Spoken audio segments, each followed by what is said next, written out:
My name is Tanya Curry, and this is this week's Acumen Media Report. It's entitled, Wigs, Big and Small, Mapisa Resigns.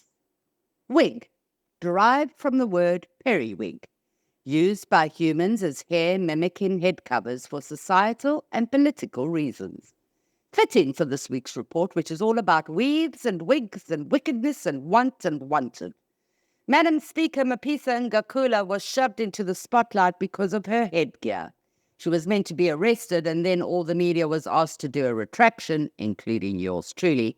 Hours later, she resigned, and then she was charged. Theft, they said.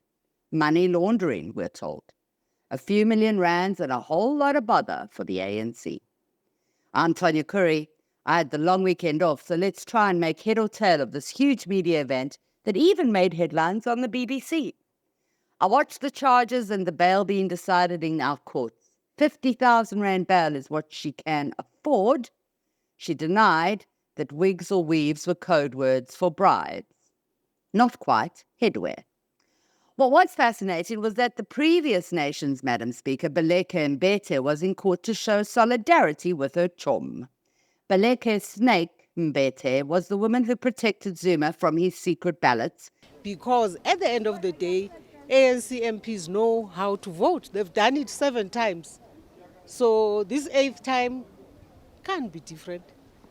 Doesn't matter whether it's secret or not secret. And was the subject of Angelo Agrizi's testimony as he confessed to Bosasa bribes. One of the key role players in this horrific file drop was Mbete. Her code name, Snake. Seems the madams are keeping fitting company with or without their dukes. I'm glad she's in court, and I'm even gladder that Dalian Poffs is not representing her. It's going to save us all a great deal of time. Her legal team made the argument for bail to be granted based on the state of South Africa's penitentiary service. I respectfully submit that I'm not financially equipped, nor emotionally equipped, nor equipped from a health perspective to deal with incarceration. They said it was inhumane, filled with gangsters, and she might not get her medication on time. Poor love. Imagine committing a crime and being threatened with jail time. Who would ever imagine such an outcome to bribery and money laundering? That's not the bit that surprised me, but what does is the speed with which Ngakula resigned. It was less than a week between the raid on her home, no wigs found, and her hair-raising resignation. The president, Cupcake, even commended her for resigning, saying she's done the honourable thing.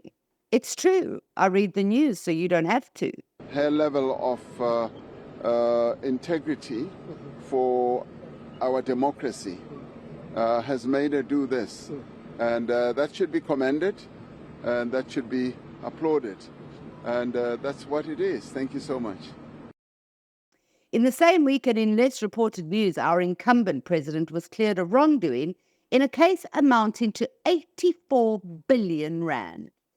There was a mega housing project and Rama brought his China along.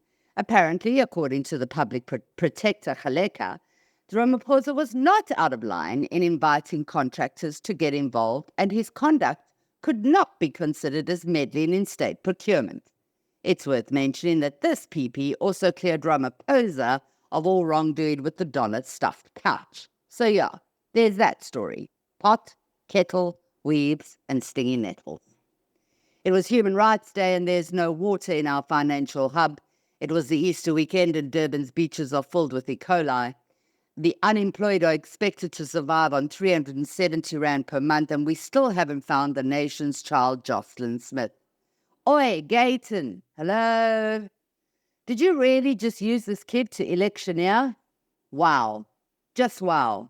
Not a single word, not about the DNA on the clothing, not about her whereabouts, not a word on the new accused person, nothing. Well, unless you didn't know that Jocelyn's mother is pregnant and is now being put in an isolated cell because the other inmates don't take kindly to child abuse. I find it revolting that a politician would use such a case to step over a child to Parliament.